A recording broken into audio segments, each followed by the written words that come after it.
ایک بدو آئے، ایک صحابی آئے، یا رسول اللہ میرا باپ میرے مال کو خرچ کر دیتا ہے، مجھ سے پوچھتا نہیں ہے۔ تو آپ نے کہا بلاؤ اسے۔ ان کو جب بلایا گیا تو اس نے پوچھا کیوں بلا رہے ہیں؟ کہ تیرے بیٹے نے شکایت کی۔ تو ان کو اتنا دکھ ہوا، انہوں نے چند اشعار پڑھے دل ہی دل میں، زبان پہ نہیں، دل ہی دل میں، اور مجلس میں آ گئے۔ جب پہنچے دربار رسالت تو جبریل آئے ہوئے، یا رسول اللہ اللہ تعالیٰ کہہ رہے ہیں اس کا مسئلہ بعد میں سنیں، اس سے کہیں وہ شعر سنا جو تو نے بیٹے کے گلے میں کہے ہیں، اور اب تیری زبان سے ادا نہیں ہوئے پر تیرے اللہ نے سنے۔ تو آپ نے اس سے فرمایا اچھا بھائی تیری گل تو میں بعد میں سنوں گا، تو پہلے میں نے شعر سنا۔ انہوں نے کہا اشہد انک رسول اللہ، میں گواہی دیتا ہوں آپ اللہ کے رسول ہیں۔ یا رسول اللہ میں نے دکھ میں چند اشعار زبان سے نہیں دل ہی دل میں دہرائے تھے، اور آپ کے رب نے عرشوں پہ سنا، واقعی آپ کا رب بھی سچا اور آپ بھی سچے۔ آپ نے کہا کیا کہا تھا؟ غدوت مولودا ومنتق یافعا تعل بما اجنی علیک وتنہل واذا ذاقتک بالسقم لم ابت لسقمک الا ساہرا اتململ کأنی انا المتروک دونک بالذی ترکت به عینی وعینی تحمل تخاف الردى نفسی علیک وانها لتعلم ان الموت وقت مؤجل فلما بلغت السن والغایة التي الیها مدى ما فیک اؤمل جعلت جزائی غلظة وفظاظة كأنك انت المنعم المتفضل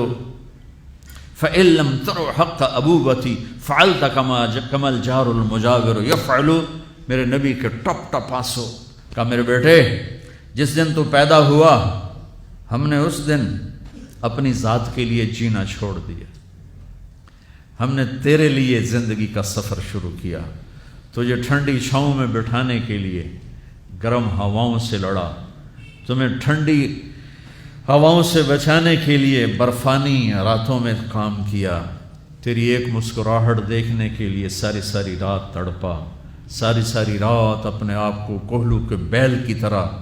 اپنی ساری جوانی کا رس نچوڑ کے تیری ہڈیوں میں ڈال دیا۔ میں بوڑھا ہوتا گیا، تو پروان چڑھتا گیا، میری کمر جھک گئی، تیری کمر اٹھ گئی، میری ٹانگوں سے جان نکل گئی، تیری ٹانگیں مضبوط ہو گئیں، میرے ہاتھ کانپنے لگے، تیرے ہاتھ مضبوط ہوئے، میں لڑکھڑانے لگا، تو اترانے لگا، تو مجھے خیال آیا کہ جیسے میں اس کے لیے دھکے کھاتا تھا، اس کی زندگی کی دعائیں مانگتا تھا، اس کے لیے تڑپتا تھا، چلو آج میرا یہ سہارا بنے گا۔ لیکن جب تجھ میں جوانی کی لہر دوڑی اور مجھے بڑھاپے نے کھا لیا، جب جوانی میں تجھ میں رنگ بھرا اور بڑھاپے نے میرے رنگ چھین لیے، جب جوانی تجھے سیدھا کیا بڑھاپے نے مجھے ٹیڑھا کر دیا، کمر جھکا دی، تو ایک دم تو مجھے ایسے گھور کے دیکھنے لگا، تیری آنکھیں ماتھے پہ چڑھ گئیں اور تو مجھے یوں دیکھنے لگا جیسے میں نوکر ہوں تو باپ تو مالک۔ تو میں نے اپنی 30 سالہ زندگی کو جھٹلا دیا کہ ہاں میں باپ نہیں ہوں، میں نوکر ہوں، یہ میرا سردار ہے، اگر یہ بیٹا ہوتا تو یوں تو نہ کرتا۔ اس نے میری راتوں کے تڑپنے کو بھلایا،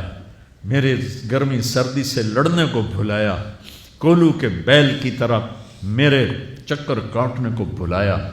اپنی خوشیوں کو دفن کر دیا اپنے سینے میں، قبرستان بنا دیا اپنے سینے کو، اپنی خواہشات کا اور اپنی خوشیوں کا، اور آج تو مجھ سے ایسے بات کرتا ہے جیسے میں نوکر ہوں اور تو میرا آقا ہے۔ اچھا میرے بیٹے میں نوکر سہی، تو سب، پر میں تیرا پڑوسی، تو بندہ پڑوسی سے پوچھ ہی لیتا ہے کیا حال ہے، کوئی ضرورت تو نہیں، اتنا ہی پوچھ لیتے۔ دیکھو میں آج رو رہا ہوں، یہ بڑے دردناک اشعار ہیں، میری اردو میں اتنی وسعت نہیں ہے کہ میں ان اشعار کا درد سمجھ سکوں اردو کے الفاظ میں، لیکن اتنا بتاتا ہوں کہ میرے نبی روتے روتے ہچکی لگی،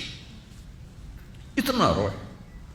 اور آپ نے اس بچے کے گریبان کو یہاں سے پکڑ کر دفع ہو جا، میری نظروں سے دور ہو جا، انت و مالک لابیک، تیرا سب کچھ تیرے باپ کا ہے، یہی باپ آج تمہارے ہاتھوں ذلیل ہو رہے ہیں۔